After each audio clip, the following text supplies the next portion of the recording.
Tucked away in Worthington, Ohio, is a neighborhood of homes based on Frank Lloyd Wright's principles of Usonian architecture. In the 1950s, Rush Creek Village was the brainchild of Martha and Dick Wakefield. They worked with architect Theodore Van Fossen to design and build the houses. Fast forward to today, and residents are working to restore these homes to their original splendor. In this episode of Columbus Neighborhoods, architectural historian Jeff Darby gets an exclusive tour inside some of these spectacular homes. And what's even better, you get to go along with him. Let's head now to Rush Creek Village.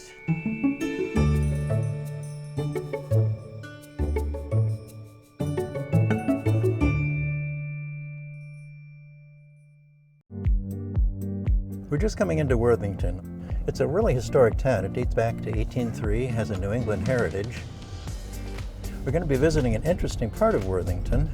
It's called Rush Creek Village, which is very much a mid-20th century place. So we'll be turning onto South Street and heading over to have a look at Rush Creek Village and talk about the interesting heritage of a place like that and its association with a very important architect.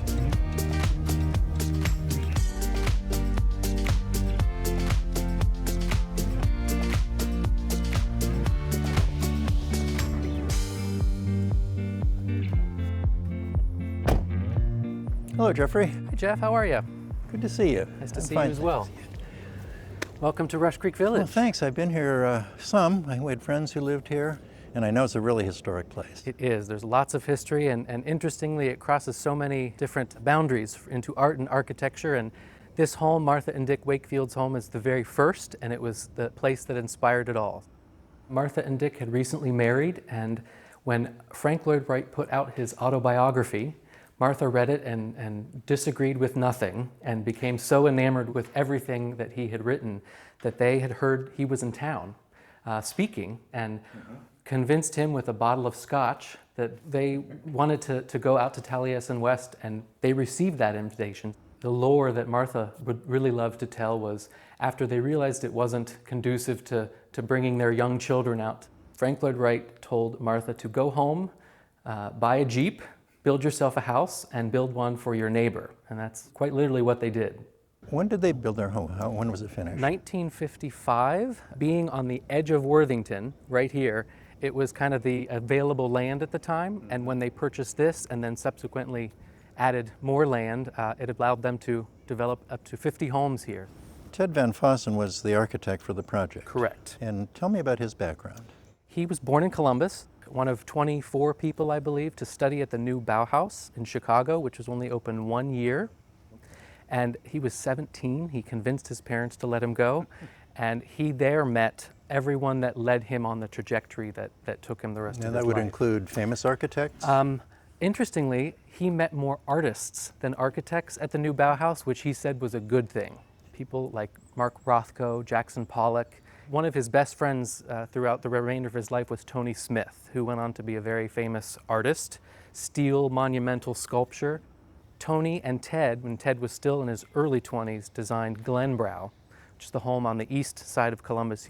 Martha became so enamored with that home. It really was what brought Ted Van Fossen and the Wakefields together. But I understand he had an association too with Frank Lloyd Wright? He did. When the new Bauhaus closed, Tony Smith, he said, hey, Ted, you should come out to Pennsylvania. I'm finishing up working on the Suntop homes. And the Suntop homes were a multi-family Frank Lloyd Wright project. Ted designed furniture for those particular spaces and kind of became one of the boys, as Frank would say. And the two of them went as construction hands to the Armstrong House in Ogden Dunes, Indiana, which was Ted's kind of first big house he was a part of with Frank Lloyd Wright. Those two experiences really led him to kind of this point. And once Martha and Dick heard Ted was back in town and this was bubbling, they said, Ted, we want you to design our home. Well, thanks for that background information. I'd love to see the interior of the house. It looks exciting from the outside. I imagine it's even better on the interior. It's amazing. Well, let's Can't have a wait look. to show you.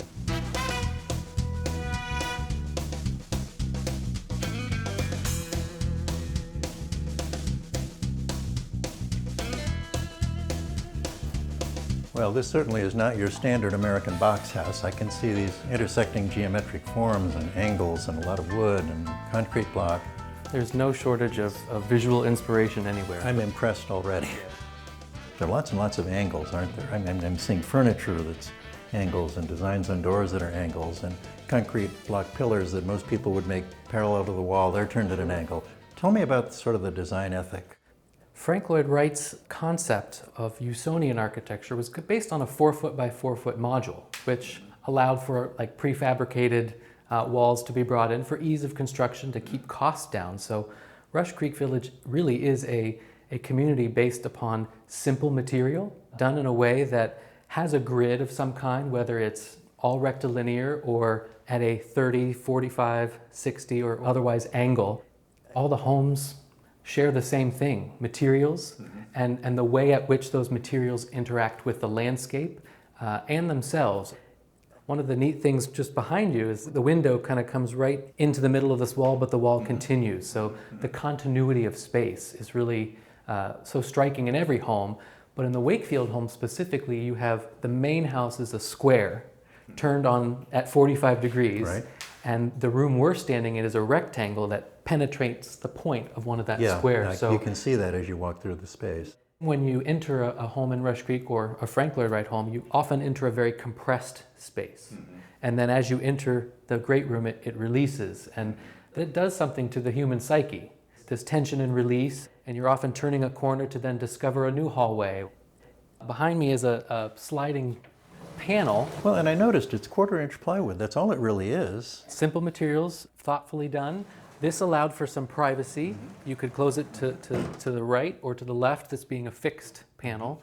But this same motif continues through to the custom lighting, to the bedroom door, a detail only at the Wakefield house.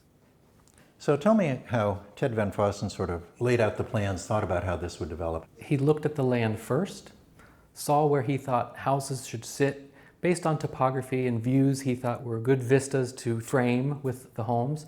But it was only after he determined where houses would sit that lot lines were drawn. So lot lines here in Rush Creek have no real relevance. That's why we don't have fences. Your view looks right into your neighbor's yard, and it's kind of a protected thing.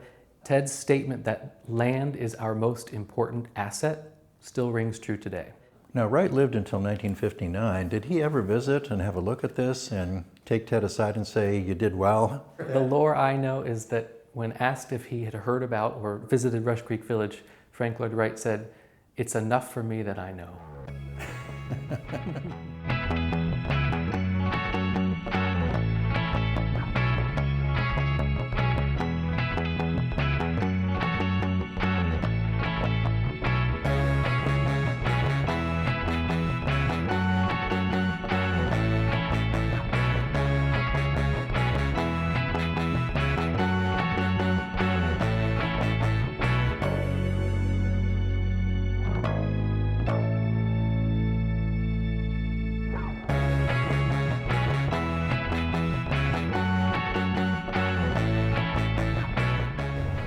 Well, we're going to another part of Rush Creek Village now. This visit to the Wakefield house was wonderful, but we're not done yet. There's more to see.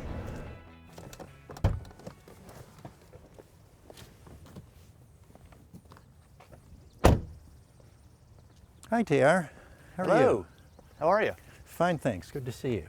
Thanks for coming. Welcome to the Coe House. This house was built in 1973 and designed for the Coes. They had 4 children, and Mr. Coe owned a marketing and advertisement firm in downtown Columbus.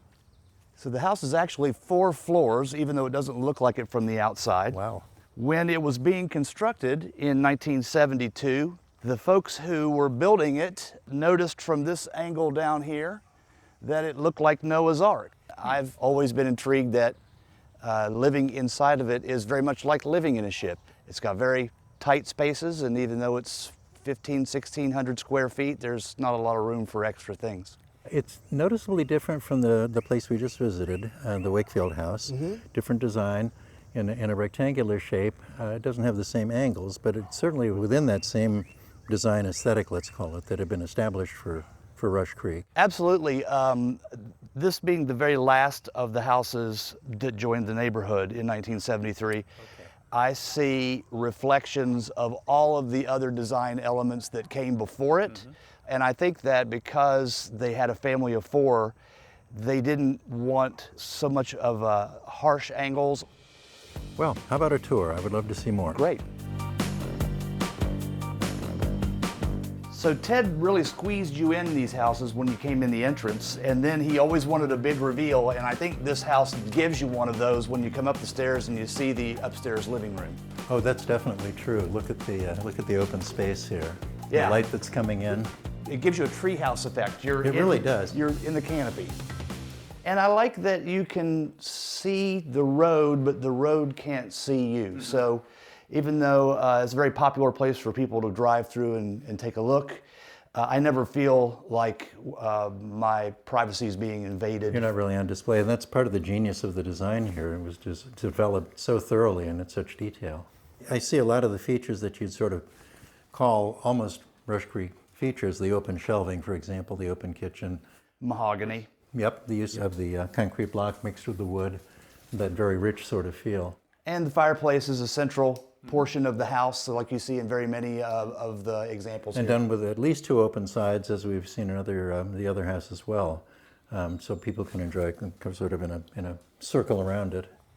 The mahogany rafters here, I think, are a wonderful addition to the room. It's a design aesthetic that evokes a chalet feeling. I mean, some people come in and go, wow, this is like a Swiss chalet. And having all the glass that you have is great. And you know, the design is such that you have the broad overhangs that keeps too much sun from coming through the glass. There's more on this level. Let's have a look at the kitchen. Great.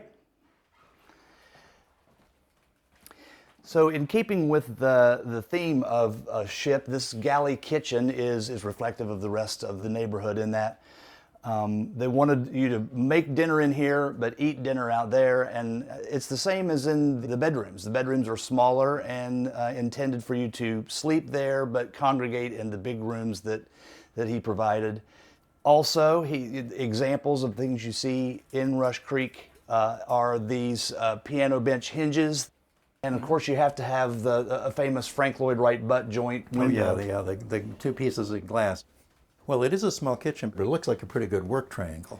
It is a very good work triangle, and somebody between the Coe family and me decided to get rid of Formica and go with poured concrete, and I believe it's a great addition to the house. It seems more appropriate. So now we're in the basement area, well, the lower level, let's call it. Right. Another big room that offsets the smaller bedrooms. The Coes had 4 children, so this was their gathering spot downstairs for the kids. The saying is, first we give you claustrophobia, then we give you agoraphobia. And we're below grade, so that presence does come through. But what Ted did that I thought is very clever is the doors down here are floor to ceiling. It's not something you immediately notice, but it does alleviate that tight feel of the ceiling being down on top of you, which it's not. Well, and that's the wonder of Rush Creek, that it was so completely thought out. When you first move into these houses, everybody's got grand ideas of the new things you'll do, and the longer you live here, you realize you're not going to improve on what Ted did to begin with. Thank you so much for giving us a tour of your place. Absolutely.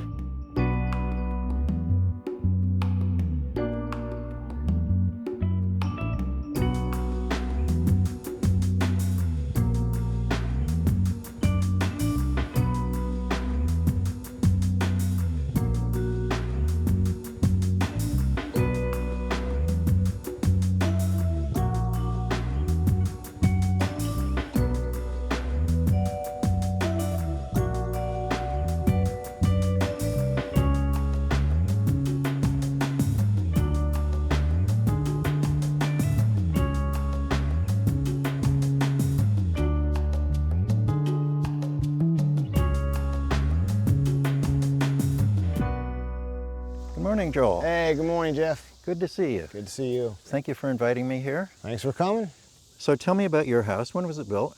Our house was built in 1967. It's actually one of the larger houses in the neighborhood. This is the Gigante house. Not because it's big, that was the family Not name? because it's big, because that was the family who helped work with Ted to design it. Well, looking at the house, clearly it has design elements that came from the original concept. the use of geometric shapes and that sort of thing. I noticed the concrete block chimney set at an angle, not just square to the street. From the street, our house, you know, people think actually, oh, you live in a roundhouse. No, it's actually, it's a square. It's just set, the suites over here where the bedrooms are and the carport are off on a 45 of the house. The chimneys turn 45 degrees to the squareness of the house, so everything looks kind of almost round, but there's basically squares and rectangles. It's sort of that playing with the geometry of the place and then working a usable floor plan into that geometry. It's part of the genius of the place, really. Well, shall we head inside and have a look? Sure, yeah. Oh, yes. This is, we found this in the other houses we visited. You have a fairly enclosed space when you come in, and then it opens up into the actual space the architect wants you to see. So here's the famous chimney, turned at an angle, with the open fireplace, kind of a divider, so you get two halves of the living room. It's the intersecting geometric forms that we've seen. It gives it visual interest. It makes an intriguing floor plan. So how about, your favorite half dozen things about the house? What are the details that you really like? The skylight is probably number one. There's a skylight built around the chimney, which lets that light wash right down the chimney. It's really unique. To me, it kind of is one of the focal points of the house. Built-in furniture, the built-in light fixtures. There's no designed gutters on this house. It's just the overhangs go out so far that lets the rain kind of cascade off. And you know, when there's a good rainstorm, it's all coming off, almost like a waterfall, you know, over the whole house. And the views are wonderful in the air. They're, you know, wooded and rural. And of course, that was part of the design intent too, purposely siting the buildings when the architect was doing the design so that they gave views but didn't look into anybody's house. When we look at the drawings, I'll show you, because there's a very specific view out of this room that Ted had designed, saying, this is your view. And that's on the drawings. Lead the way. There's Ted's name. He was the architect, for sure. So you can see in the plan three distinct geometric forms. You've got the rectangle of the carport, but you can see it's sort of leading into the central block, which is square. And there's your central fireplace. Then another rectangular block coming in where you've got the kitchen, the bedrooms, also intersecting and giving you that wonderful angle.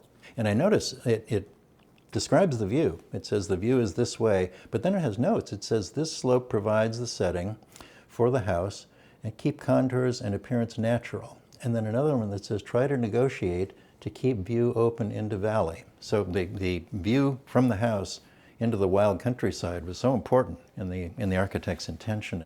This is a more detailed drawing of layout of the kitchen, layout of the dining, and what's called the lounge. Yeah. This is the back. To me, this is more striking than the front of the house. Let's see what else is in these drawings. This is wonderful. Let's see. Oh, here's the framing plan. This is the roof framing, yeah. Right. So there's your canted fireplace chimney and the four skylights around it. It's very specific detail to the built-ins. This is the kitchen shelving. They show right here where we're at in the dining, there was actually supposed to be a built-in right here. Well, sometimes you make that change during construction. This is the front elevation of the house. Okay. Carport, main block, bedroom wing, yeah, and there's the entry right there, and of course your famous chimney. Oh yes, the lower level looks at least as comfortable as the main floor. Yeah, so it's very open, and you know, it's a basement, but it doesn't feel like a basement. Well, to me. that's all the genius of the site. Yeah. So we're half underground, but you know, Yeah. it's still a walkout basement. That's wonderful, and here you get that L, that intersecting forms again. One rectangular space butting into another rectangular space, but then the angle along the outside wall. All this was on the drawings too. This wasn't an afterthought. They didn't come back and finish this. This built-in was drawn in. These shelves are drawn in. Well, this has been great. Thanks so much for the tour. I really enjoyed meeting you. Appreciate it, Jeff. Meeting your house as well. Thanks for coming.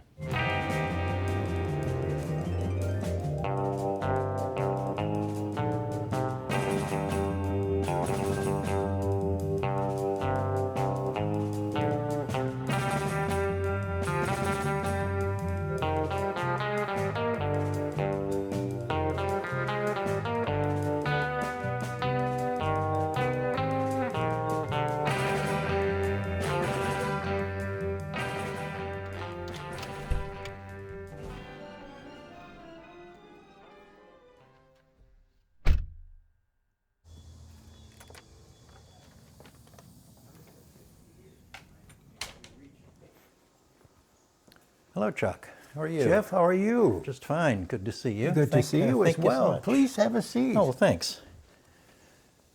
So here we are in another wonderful Rush Creek house, and this is yours. Yes, And it's been yours for a long, long time. for 58 years. They'll refer to our house as the airplane house. Yeah, because sure. of the cantilevered. You get the award for the biggest cantilever. Right. So tell me what you like most about your house. I think the openness of it, open to nature, Yeah. and we can see and be a part of nature, not just stand off and look at it, but we're out in it. The lines, the design, even the fireplace. I love our cantilevered kitchen window.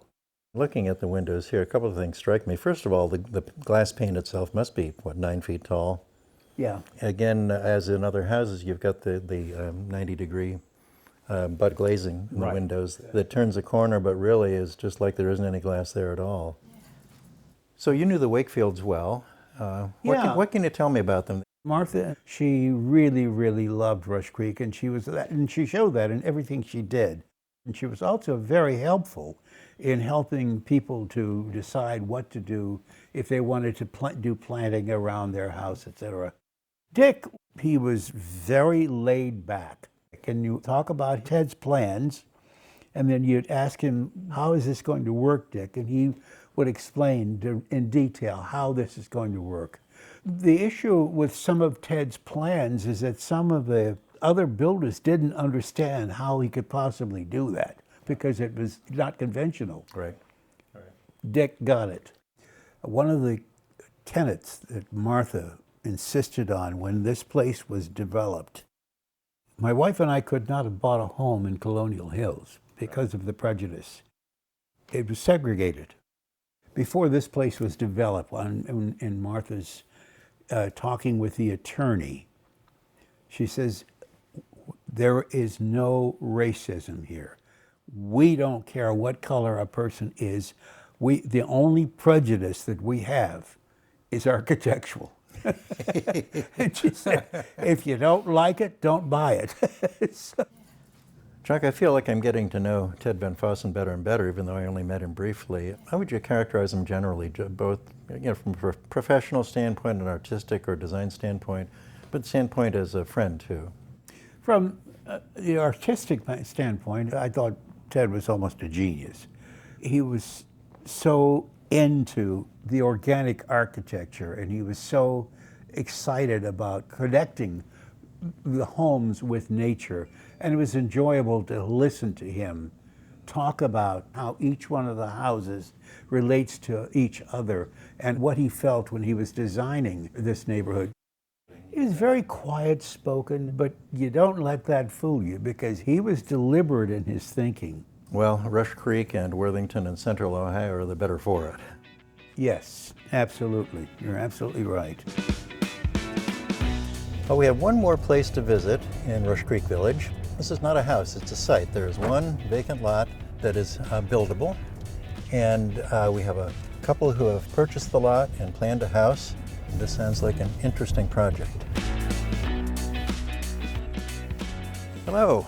Hi, Jeff. How are you, Kate? How are you? Good to Good, see you. good to see John, you. good to see you too. Good to see you. So this is a new build in Rush Creek Village, something that hasn't happened in a long time. We found a great architect, Joe Moss, and he's helped us through a kind of bumpy road, a lot of approvals that had to happen. There were many iterations of this house, different sizes, cosmic cool ones, and the one we settled on is great. So it's made up partly of what you wanted to do and partly of what's kind of expected in Rush Creek. And we honor those because we want to fit in. I understand you have some We drawings. do. I do. Well, let's have a look. Yeah. This must be the approach from the street. Yes. So like a lot of these Rush Creek houses, the view from the street is not the most spectacular. Kind of plain. So this view is what, the other side? Coming around that little nestled area to the back. And your chimney? Yes, which echoes the inside, which is going to be block. That's very Rush Creekian. Yeah, we had the choice of block or brick, and we went with the block. So this terrace area would be at the back over here? That back corner. Yeah, back corner, right. Okay. And then coming farther around. Yeah, so This is a great view. This is the north view. This is floor-to-ceiling windows in the music room, which I play the harp. Well, it sounds exciting. You're right, it's a small site, it's a bit of a challenge, but it should be a wonderful home when you're done. So we feel very fortunate. Thanks so much. It was great to see you. Thank you, Jeff. Good luck on the project. Thank you. Wow, what a great neighborhood this was. Rush Creek Village was listed in the National Register of Historic Places as a historic district in 2003, and I'm so glad to see a new generation coming on board to carry on the tradition of a really great neighborhood. Thanks for being with us, and remember, you can catch all of our episodes on columbusneighborhoods.org. Plus, see our stories on the WOSU mobile app, and you can follow us on Facebook, Twitter, and Instagram. We'll see you back here next week on Columbus Neighborhoods.